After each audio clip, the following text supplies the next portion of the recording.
Hello Capricorn, Sun, Moon, Rising, and Venus signs. Kamusta kayo? Sana po nasa mabuti kayong kalagayan. Welcome back po sa Star Tarot. Kung bago kayo dito, welcome din kayo. Thank you sa inyong support. I truly appreciate it. God bless you all. Una mensahe ni Capricorn ay number 2, Yin. Ayan. So, parang nasa receiving state kayo sa ngayon. Parang naghihintay kayo ng blessing na parating, or parang naghihintay kayo dito na merong mag-lead sa inyo na tao or kung sino man. Yung bang ano kayo ngayon, yung parang naghihintay lang kayo. Hindi kayo ngayon yung mag-i-initiate ng movement or mag-i-initiate ng action. Hindi kayo yon ngayon, no?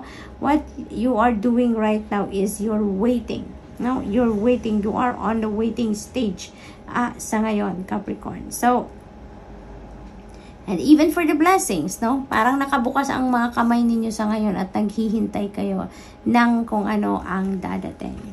So, what else? We have to be fair. Ayan, maaaring may decision making na gagawin dito si Capricorn, and you are going to make sure na yung gagawin ninyo is fair and sound, at saka yung beneficial for everyone involved dito. So, napakaganda na sitwasyon naman ito para sa inyo, Capricorn, dahil you're making sure na everything will be alright. You are making sure na everything is going to be fair and sound, yung ganon. So this is really awesome. There could be also balance na will be back in your life. Yan din na napipick up po dito for some of you. Maring in the past, you know, siguro magulo ang isip ninyo, magulo yung galawan. Alam mo yun, you're all over the place. Pero ngayon, probably you're going to work on balancing, no, your life, so which is good. Higher power, and so your intuition will be on point sa ngayon, Capricorn. Maaring may mga downloads dito na parating. There could be free flowing of information dito coming in, and yung mga mensahe na yan, yung mga intuitive messages na yan is guidance para sa inyo on how you're going to navigate your situation sa ngayon. Maring nagdadasal din talaga kayo dito for guidance, nagdadasal kayo siguro for enlightenment or clarity about your situation, kaya pinapadalhan kayo dito ng gabay, no, ng mga intuitive messages so that you will be guided accordingly. So what else?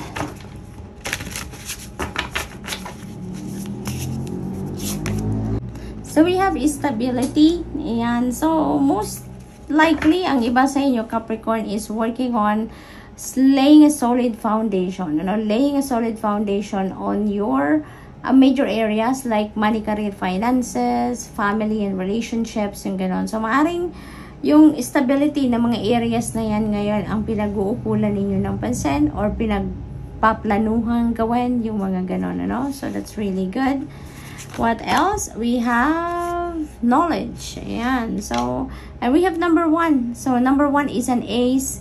Then, so this is new beginning energy. So, maaring may mga sisimulan kayong proyekto, may mga sisimulan kayong trabaho, projects, may mga sisimulan kayong course, pag-aaral, research, maaring may mga ganong ganap dito.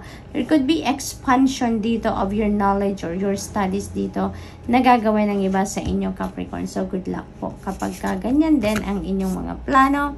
You have freedom, napakaganda rin ito kasi ibig sabihin nito na parang papalayain nyo na ang sarili ninyo dito from restrictive energy.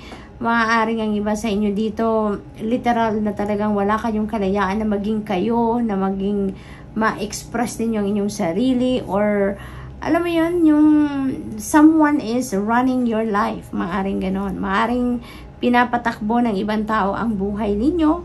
Maaring ganon, maaring merong nagdidikta sa inyo of what to do, of what to think, of what you feel, yung ganon. Kaya ngayon, you know, parang you are reclaiming your freedom, Capricorn. Maaring ngayon talagang maglalakas ng loob na kayo dito at babawiin nyo na ang inyong kapangyarihan over yourself, babawiin mo na yung inyong independence, parang ganon. Kaya Independence Day ninyo sa ngayon. Maaring ganon, Independence Day ninyo. Kaya Congrats dahil hindi biro, no? Ang maglakas ng loob kayo na bawiin ang kapangyarihan ninyo over yourself. Kasi lalong-lalo na kung talagang merong nagdidikta sa inyo na ibang tao, hindi ba? Pero ngayon, you're going to be, yourself. Talagang you're going to choose life in your own terms. Kayo na ngayon na magiging captain of your own ship, which is really an exciting part na sa buhay ninyo. We have Knight of Wands. Ayan, everything is going to speed up sa ngayon, Capricorn. Maaaring may mga decision making dito na bigla-bigla ninyong gagawin. Maaaring yun ang requirement ng inyong sitwasyon na agad-agad kailangan pagdesisyonan, agad-agad kailangan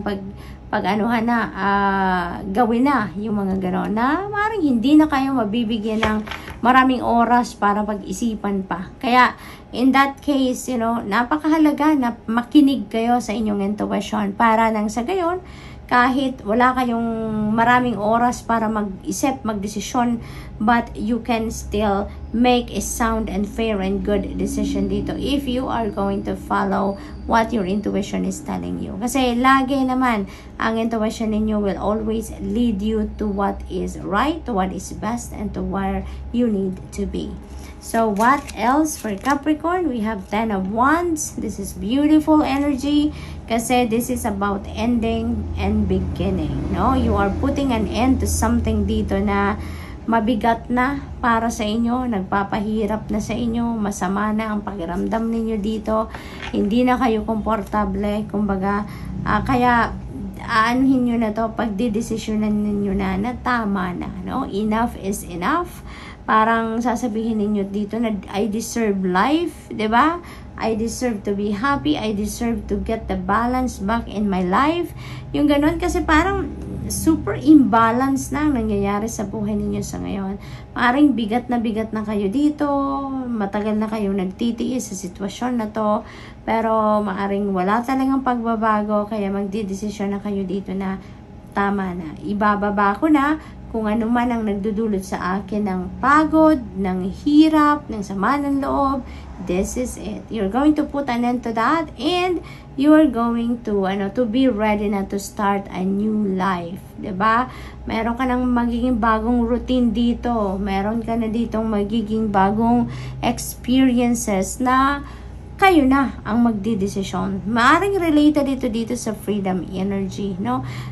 Mabigat na ito sa kalooban ninyo, sobra na, no, na ang ibang tao nagdedesisyon para sa inyo. Kaya you're going to close that door at magiging malaya na kayo. Papalayain nyo na ang sarili ninyo from that restrictive energy.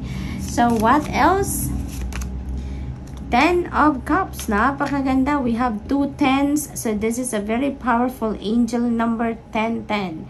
Capricorn. So this is synchronicity. Then please look up for the meaning of angel number 1010 for more guidance po. This is really beautiful. 10 of Cups is domestic happiness. This is domestic bliss. Talagang masayang-masayang pamilya dito. Maaring dumating na dumaan na to sa 9 of Cups, which is a wish fulfillment energy.